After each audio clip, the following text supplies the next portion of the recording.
When I first started lifting weights, I was terrified of becoming bulky. Now, all I do is lift weights, and all I want is to get stronger and lift heavier, and I'm the smallest and leanest that I've ever been. I used to think that one day if I started lifting weights, I would wake up as the Hulk after doing shoulder presses and lat pull downs. But here's what actually happened. I started training harder, I started eating more food, I started eating more protein, and training smart. And then my body finally transformed. I got leaner, I was more confident, I was losing the body fat, finally seeing the muscle definition, and then I was even able to step on stage and win 3rd place in a bodybuilding show last year. And it's not just me. I have helped hundreds and hundreds of women who used to avoid the weight section and only do cardio build strong and feminine physiques while getting smaller and leaner and not bigger or bulking up. So if you're a woman who's been afraid of lifting heavier or training harder because you're afraid of becoming bigger or bulky, then this video is gonna change your mind. I'm gonna be breaking down why building muscle is the exact thing that you should be doing if you want to look lean and toned and more feminine. We are gonna cover 3 things in this video. Number 1, why women don't get bulky easily. Number 2, the real difference between getting toned and being bulky. Number 3, the exact way of how to weight train to build muscle without looking puffy or inflamed. And number 4, which I guess is a bonus one, how to actually gain muscle without gaining excess body fat. Thank you so much for being here though. It would mean the world to me if you hit that subscribe button and the notification bell. I have a goal of getting to 5,000 subscribers. Number 1, why women don't get bulky easily. Let's clear this up, okay? Women do not have the hormonal profile like men naturally to build muscle in that way. We have testosterone, but we don't have as much as men, okay? We're women. Our hormones are a little bit different. It takes years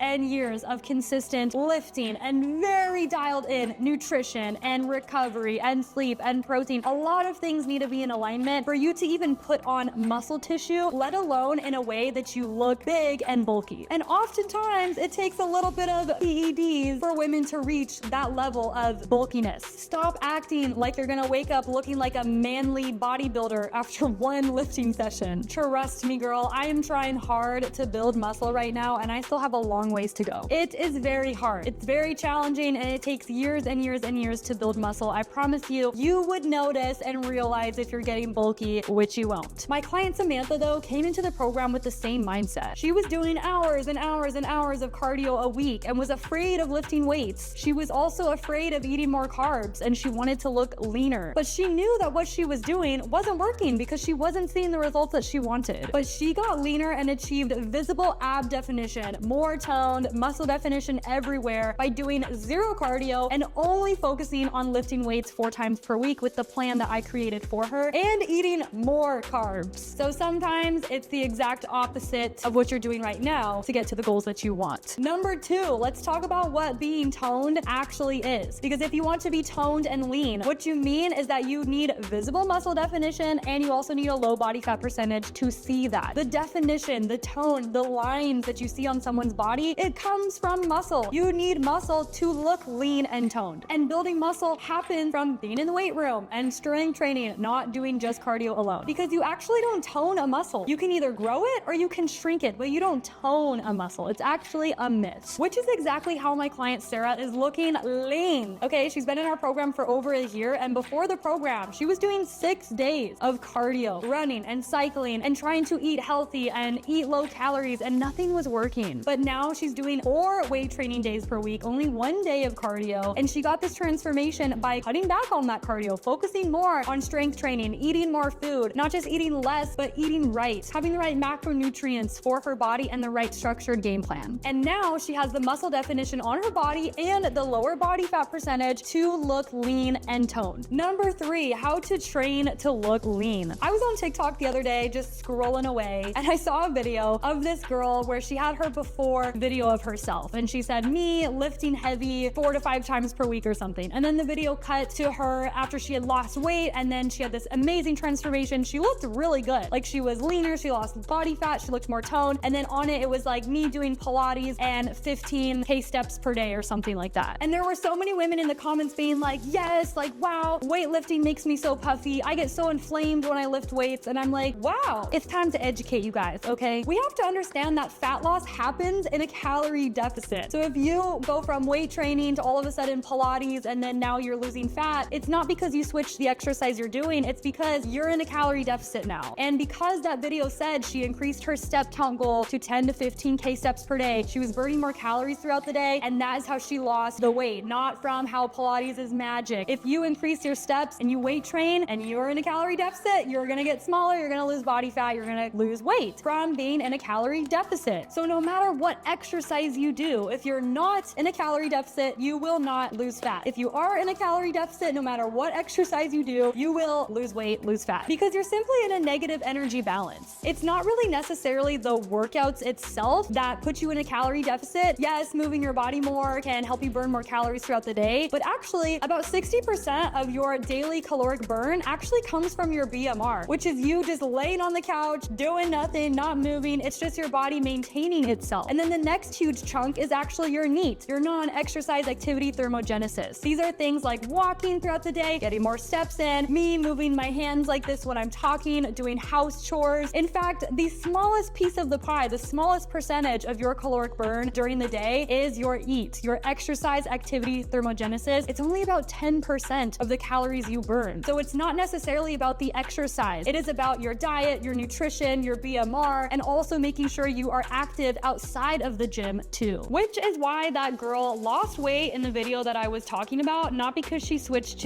from weight training to Pilates, but because she increased her NEAT, her non-exercise activity thermogenesis, aka hitting more steps throughout the day, which put her in a negative energy balance. Now, before the Pilates princesses come for me in the comments, I'm not hating on Pilates. You can do whatever you want in your fitness journey. If you love it, if you enjoy it, then by all means do Pilates. But what I am saying is a lot of the women who watch my channel want to grow their glute. They want to be lean. They want to have muscle definition. They want to build muscle and get stronger. And we can't argue that you need some weight training in the mix. In fact, it needs to be your main focus if you want to train to actually change how your body composition looks. And we also remember that fat loss really comes from being consistent with your nutrition and having the right macronutrients for your goals. Now let's get one thing straight though. If weight training truly made you bigger, puffier, inflamed, then why have me and hundreds of the ladies I've coached in my program actually get smaller and leaner and weigh less and lose more body fat while primarily focusing on weight training? Why are there so many bodybuilders out there who are tiny and shredded and lean and they built their physiques by years of lifting weights? Here's the hard truth. If you're getting bigger, bulkier, more inflamed, more puffy when you're lifting weights, that has to do with your inconsistency with your nutrition. You get bulkier from body fat, not from muscle. In fact, muscle actually takes up less than half the space of body fat. So if you are gaining weight and getting bigger while weight training, take a look at your diet because you're probably putting yourself in a calorie surplus. We also need to understand that being puffy or inflamed or feeling bloated has everything to do with your lifestyle, not weight training. It has to do with your diet, your stress, your sleep. If you're constantly stressed out all the time, you're gonna be inflamed. If your digestion is off and you're feeling bloated, that is from, again, your diet. It could be from any underlying digestion issues, the food you're putting into your body, and your stress. Your sodium intake, your water intake, your macros that you're hitting, your meal timing. A lot of the times women who say these things aren't even tracking their macros, and they're very quick to blame weight training when they haven't even looked at their stress, sleep, their lifestyle, and their nutrition. It's very easy to blame weight training for a problem that you are not willing to solve. Okay, I know that was a lot. All right, that was the tough love, but you needed to hear it. Now let's actually get into the tactical advice of how to train to get lean and build muscle without gaining excess body fat. Number one, it is not just about lifting heavy. Yes, you should be getting stronger, and yes, you should be training with progressive overload, but oftentimes it's more about the form, the tempo, the execution of each rep. You should not just be lifting heavy, throwing around heavy weights in the gym, especially when you have no structure, you're not even doing the exercises correctly, you're not getting full range of motion. Your form is so much more important than the weight that you're lifting. I tell clients all the time, I would rather you do lighter weights with perfect form, slow tempo, full range of motion, actually targeting the muscle group correctly, than you lifting twice the weight, swinging the weight, using momentum, and not even doing the exercise correctly. There's also so many different ways to apply progressive overload, not just lifting heavier